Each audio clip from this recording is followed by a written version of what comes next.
sida muuqata toddobaadkan waxaa hakad galay duulaankii ku wajahna al-shabaab oo dadka deegaanka iyo ciidamada dawladda Soomaaliya ay ku doonayaan inay ku xureystaan ama ku qabsadaan dhul ballaaran oo ay al-shabaab ka maamulayeen dhowr iyo 10 sano ee la soo dhaafay taas oo sii kordhisay weerarada ay al-shabaab la bartilmaameedsanayaan deegaanada nabadda ah ee laga qabsaday waxaana ay shabaab doonayaan inay mar kale ku noqdaan deegaanadii kol hore ay ka qabsadeen ciidamada huwanta ah ee isugu jira militariga Soomaaliya iyo dadka deegaanka ee isku abaabulay kacdoonka ka dhanka ah al-shabaab hadda qaybo badan oo kamid ah gobolada Shabeellada Dhexe iyo Hiiraan waxaa dib uga bilowday kacdoon ay shacabka goboladaas iyo ciidamada dawladda Soomaaliya ku doonayaan mar kale inay ku qabsadaan dhul ballaaran oo ay al-shabaab ka joogaan tuulooyin fogfog oo miyiga ku beegan waxaana ay ciidamadu hadda doonayaan inay u ruqaansadaan bariga gobolka Galgaduud oo ay wali al-shabaab haystaan difaaca ugu horeeyay hadda ay ciidamada isku horfadhiyaan al-shabaab iyo dawladda Soomaaliya waa degmada qadiimiga ah ee Ceeldheer oo ay al-shabaab joogaan waxaana ay saraakiisha ciidamada dawladda Soomaaliya hadda wadaan abaabulkii iyo sansaantii colaadeed ee ugu dambeysay oo ay ku doonayaan inay ku qabtaan degmadan Ceeldheer oo ay al-shabaab maamulayeen tan iyo markii la aasaasay saraakiil ciidamada kamid ah oo ka baxay magaalada caasimadda ee Muqdisho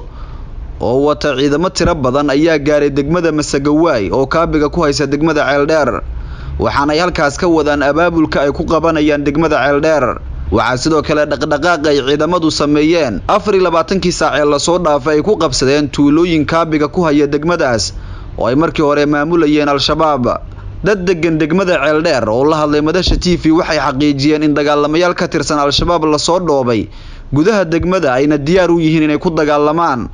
balse khubarada ammaanka waxay xaqiijinayaan inay adkaan doonto in shabaab ay isku daafacaan degmada Ceeldheer sababtana waxay ku sheegeen in degmadani tahay degmad deexeed bannaan oo ay adkaan doonto shabaab inay ku waajahdo ciidamada huwanta taas oo ka dhigan in si fudud al-shabaab uga bixi doonto degmadan qadiimiga ah oo ay dhowr iyo 10 sano maamulayeen bariga gobolka Galgaduud ciidamo ayaa ku qulqulaya waxaan mar dhow doonaynaa inaan degmada Ceeldheer ka saarno al-shabaab ayuu yiri mid kamid ah saraakiisha ciidamada oo la hadlayay warbaahinta saraakiisha ciidamada waxay wacad ku marayaan in toddobaadyada soo aadan ay al-shabaab ka saari doonaan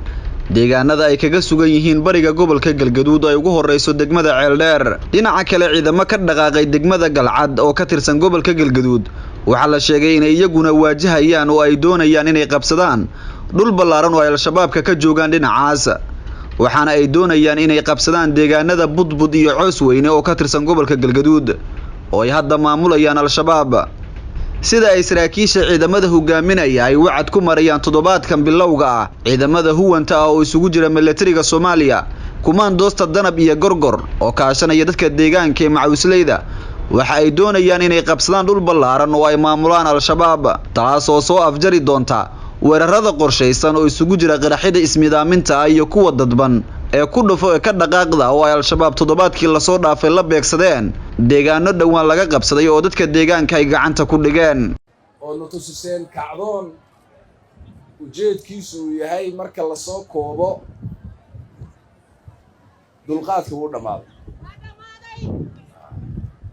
dulqaadkii wuu dhamaaday gabdhaha Soomaaliyeed ee sharafta leh ee reer Banaadir reer Muqdisho ma dalbanayaan wax badan ma dalbanayaan waxa ugu yar ee qof bani aadamihi uu dalbado ayay dalbanayaan taas oo ah waxaan rabnaa inaan noolaano waxaan rabnaa inaan xor ahaano waxaan rabnaa inaan sharaf yeelano waxaan rabnaa inaan karaamo yeelano waxa wax ka badan baan rabnaa intaas way waxay rabaan gabdhahaas oo dhan waxay u soo baxeen waxay rabaan inay noolaadaan waxay rabaan inay nabad ahaadaan waxay rabaan inay xor ahaadaan waxay rabaan inay sharaf lahaadaan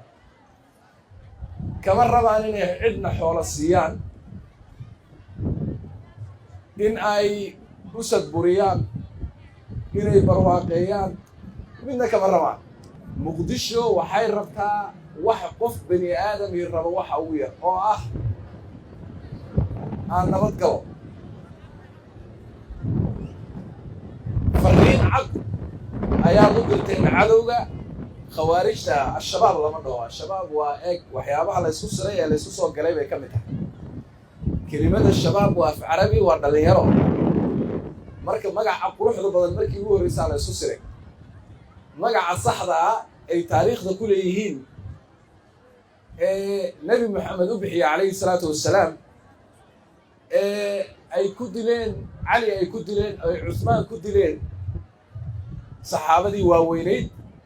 waa khawaarij waaye nimankaa khawaarij baa la dhahaa mar dambe yaan la idinka maqlin shabaab baa la dhahaa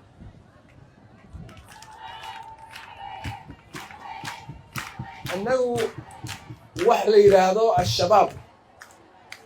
shabaab ma dhallinyaradeenna dhiiggeedu nooma bannaana laakiin kuwuu nebi maxamed yidhi tuubaa liman qatalahum aw qataluuhu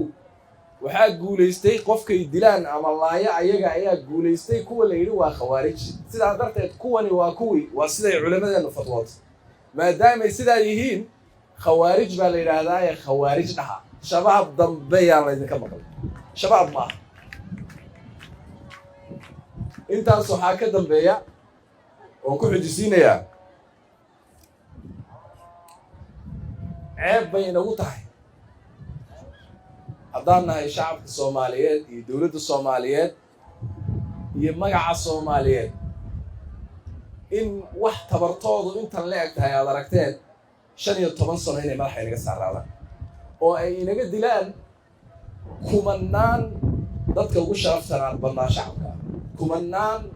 carruurah hooyooyina odayaala gabdhaha aqoon-yahanaa maalin walba horteenna in lagu baabi'iyo oo hadda inteenaan fadhisaayay wada dhaawacu ka buuxo mas-uuliyiintaan qaar wada dhaawacay ku jiraan oo dhibaato ka soo gaartay inaan fadhino waa nasiib darro weeye laakiin haddaan leenahay ilaahay waan ku toobad keennay hadda ayaynu toobo ilaahay u soo noqonnay inaan iska celinnaa tawba ah marka waad mahadsantihiin maanta waxaad ku dhawaaqdeen inaan ilaahay u soo laabannay miyirkii inuu inoo soo noqday sidaan sheegnay inaan horey u sheegay inaan rabno inaan sida bini aadamka u noolaan sharaf badan ma dareemayno haddaan nahay mas-uuliyiinta markaan aragno sida annaga kuwa dhigar iyaga annaga nala midka ah ee adduunyada jooga ay dadkooda ugu adeegaan sharaf badan ma dareemayo markaan arko anoo prime minister ah oo magaaladii caasimadaydii iyo dadkayga joogaa aysan biyo haysanin oonan biyo siinayn aniga oonan caafimaad siinayn oonan waxbarasho siinayn oonan jidad siinaynin ma qurux badna ceeb bay ugu tahay runtii wax la dul qaadan karana ma aha laakiin dhinaca kale shacabkaygana ceeb bay ku tahay inay masas iyo abeesooyin guryaha ku haystaan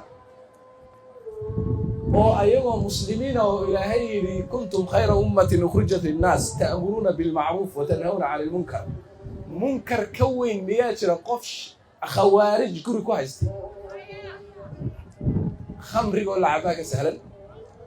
xumaan kastoo la sameeyaa ka sahlan qof muslima qofkii dilaya inaad guri ku haysato sidaa darteed si aynu dadka ula noqdoon anugu sharafta prime ministerada adduunyada u yeesho shacabkayguna shucuubta sharaftooda ay u yeeshaan waa inaan sidaan maanta go'aan u gaareen gabdhaheennu raggeennuna waa inuu go'aan u gaaraan dhammaanteenna waa inaan go'aan ku gaarnaa inaan xorowno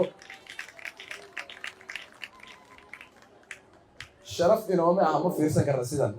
marka waxaan leenahay enough is enough wixii intaa ka dambeeya markaan waa soo jeedsanay gabdhaha soomaaliyeed waan ammaanayaa waad mahadsantihiin salaaddii baa la gaaray oo lagu jiraa waan idiin mahad celinayaa magaalada caasimadda ee muqdisho idinkaa mas-uulka ah idinkaa laydinku ogey